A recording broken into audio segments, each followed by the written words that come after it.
ஆனா இப்போ வர எல்லா படத்துலயும் பாத்தீங்கன்னா இன்ஸ்டா இன்ஃபுளுசரு இந்த லூசு தனமா பண்றவங்க இவங்களெல்லாம் போட்டுதான் படம் வந்து இது கேமியோ ரோலா இருந்தாலும் அவங்களுக்கு எல்லாம் கொடுத்து பண்றாங்க.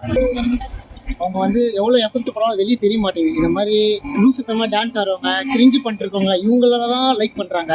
ஸோ அதனால் மேபி எனக்கு தெரிஞ்சு அவங்களை யூஸ் பண்ணுறாங்களோ என்னவோ. அவங்க ப்ரொமோஷன் இப்போ இவன் பார்த்தா ஒரு 4 பேர் பார்ப்பாங்க, இவனை அதுக்காக படத்துக்கு வருவாங்கன்றதால யூஸ் பண்ணுறாங்க. மேபி அப்படி கூட இருக்கலாம். இப்போ இது வந்து மக்களோட தப்புன்னு தான் சொல்லலாம். தாண்டி இவன் யாரை லைக் ஏன்னா வந்து உண்மையாக எஃபெக்ட் போட்டு பண்ணுறவங்க நிறைய பேர் இன்னும் வரைக்கும் வெளியே தெரியாமல் இருக்கிறாங்க.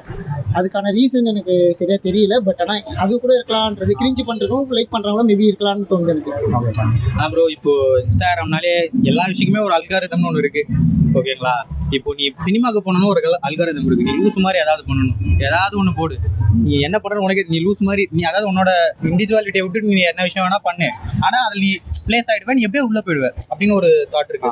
அது ஒரு அல்காரிதம் தான் நீ உள்ள போறதுக்காக. அந்த மாதிரி நினைச்சுக்கிட்டு நிறைய பேர் பண்றாங்க. அது பண்றதுனால ஒரு சில பேருக்கு வாய்ப்பு கிடைக்கல நீங்க சொல்றீங்க. அது உண்மைதான், அது 100% உண்மைதான்.